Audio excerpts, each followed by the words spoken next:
So let's go and start my year abroad in the United States, and let me just say that it was an emotional one. My family was there to support me, because it's the first time that I'm traveling by myself, and I'll be away from my family until around Christmas time, so I did get a bit emotional. I first heard of the opportunity to study abroad a year ago because I saw my friend come back from a summer school, and so it's just crazy to see myself actually embarking on it now. Will I miss the UK though?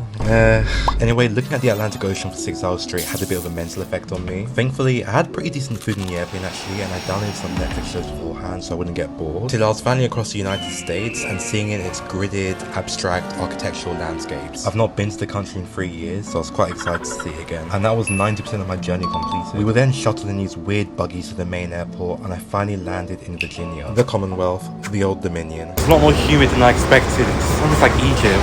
Wow. I would then book an Uber from Dulles International to Fredericksburg, Virginia, where my university is located. I was very tired, but it was only about 4 p.m. there, which is about 9 p.m. in the UK, and I eventually saw the university sign and knew I was close. I had to say, I really liked the campus, I liked the design of it a lot, and I'll do a full tour eventually. It felt very colonial and historic, and I was all for it. My roommate came a bit earlier than I did, so he introduced me to my room, and then more of my flat came down to have dinner. I really admired the grandeur and the aesthetic of the building. The dining hall was where it got a bit funky, because they had all sorts of things, including sodas, an ice cream machine, and the food was a bit hit and miss, to be honest, but then again, it is college cafeteria food. And that is all I have for you now, guys. Thanks for watching, and keep in touch for more vlogs.